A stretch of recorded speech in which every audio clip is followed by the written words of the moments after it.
Ladies and gentlemen, good morning. On 18th May 2009, Sri Lanka reached a golden milestone in the annals of military history when it became the first country to eradicate terrorism comprehensively in the 21st century. This historic feat achieved by the valiant security forces of Sri Lanka was spearheaded by the army, supported by the sister services.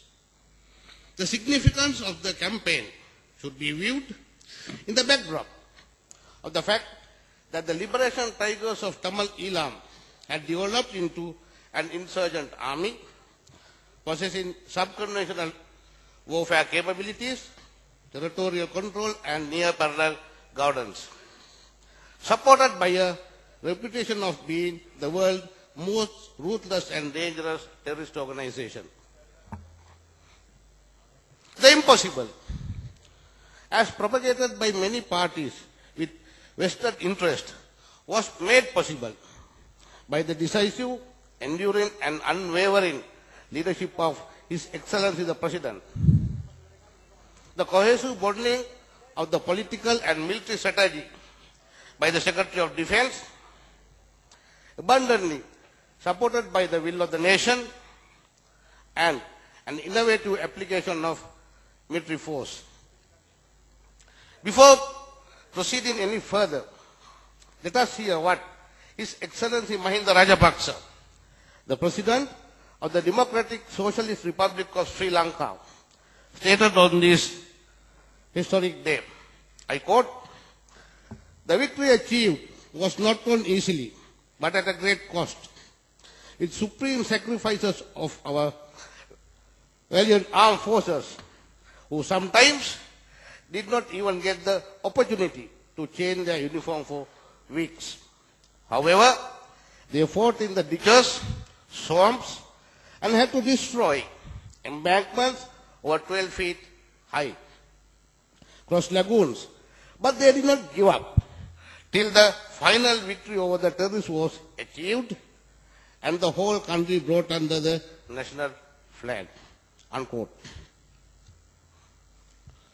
Throughout the history of Sri Lanka, there was peace and harmony amongst all communities throughout the country. Notwithstanding a few disagreements on governance in the post-independence era. But the idealistic objective of the LTTE to create a separate homeland for the Tamil was flawed at its inception, as they were not the sole representatives of Tamil destiny, and ethnic separation had no place in the region. The killing of every prominent Tamil politician seeking a democratic solution with regard to Tamil issues and elimination of other moderate groups are the best examples of the sadistic psyche of Prabhakaran, who could not be convinced of the path of peaceful negotiations. Failure of all peace negotiations initiated by successive Sri Lankan governments due to the intransigence of Prabhakaran further exacerbated the problem. Further, though elements of Tamil diaspora living in foreign lands and vested lobbyists of Tamils in Western world always highlight the discrimination of Tamils. None of the groups mentioned that Tamils live peacefully with other communities in other provinces of the country. The terrorism trail initiated and ultimately lost by the liberation tigers of Tamil Eelam has left many citizens of the country with deep scars, both physical and mental, which has created the social and economic retardation of the nation. At this juncture, let us quickly remind ourselves of events that led to the conduct of humanitarian operations. Even after the signing of the ceasefire agreement in February 2002, the LTT continued with its ulterior military and political agenda for establishing a separate state. Civilians who did not support the LTT and differed in thought became victims of their brutalism, heavy taxes, and penalties. Every family was forced to hand over one child to the organization. Further, recruiting of underage children was rampant despite international pressure, and schools were used to promote recruitment. The LTT went on a killing spree by eliminating Tamil, Muslim, and Sinhala political opponents and intelligence operatives of the security forces. Further, the LTT deployed its suicidal cadres to assassinate VIPs and high-ranking military officers. Concerted attempts to purchase aircrafts and improvement of related infrastructure facilities, developing the Sea Tiger fighting capability to an alarming level, acquisition of large quantities of artillery and other high-tech heavy weapons, a massive recruitment drive backed by propaganda campaigns and worldwide fundraising activities were not only mere violations of the ceasefire agreement, but also confirmed that the fact that the LTT was preparing for military operations. In spite of many rulings by the Sri Lankan monitoring mission on violations of ceasefire agreement, the LTT continued to threaten military establishments in the east.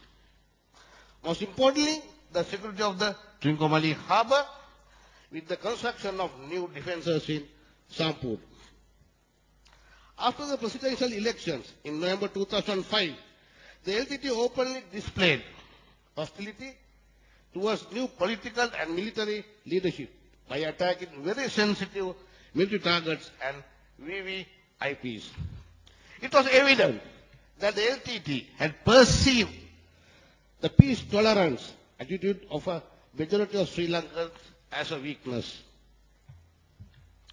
On 21st July 2006, the LTT closed the sluice gates of Mavil Aru in the eastern province and severed the water supply to approximately 20,000 villages and 14,000 acres of paddy land, causing grave damage to cultivations during the pre-harvest period.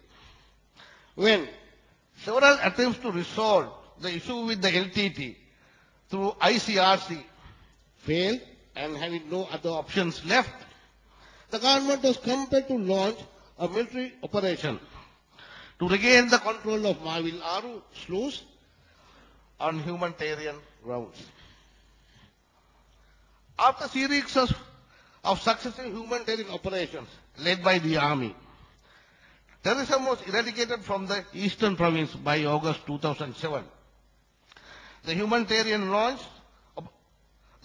operations launched by the army in Vanni after liberating the east spread subsequently to other areas of the Vanni and the north, where innocent civilians were held captive by the LTTE. The terrorists were gradually challenged and defeated by the army with the assistance of other forces, while capturing their strongholds in succession. The final phase of humanitarian campaign culminated with the conduct of the world's largest rescue operation at Pudumathalan and the killing of the LTT leader, Velupulle Prabhakaran, along with the upper rank leadership. This brought to an end to almost 30 years of terror and devastation, which had strangled the freedom of the nation.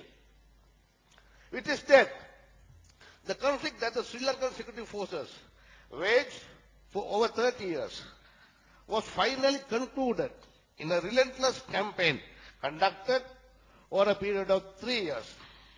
And with it, concluded the history of the world's most ruthless and dangerous terrorist organization, the Liberation Tigers of Tamil Eelam. M is to share the experience of humanitarian operations conducted in both eastern and northern theaters of operation. Sequence of the unfolding is as shown on the screen.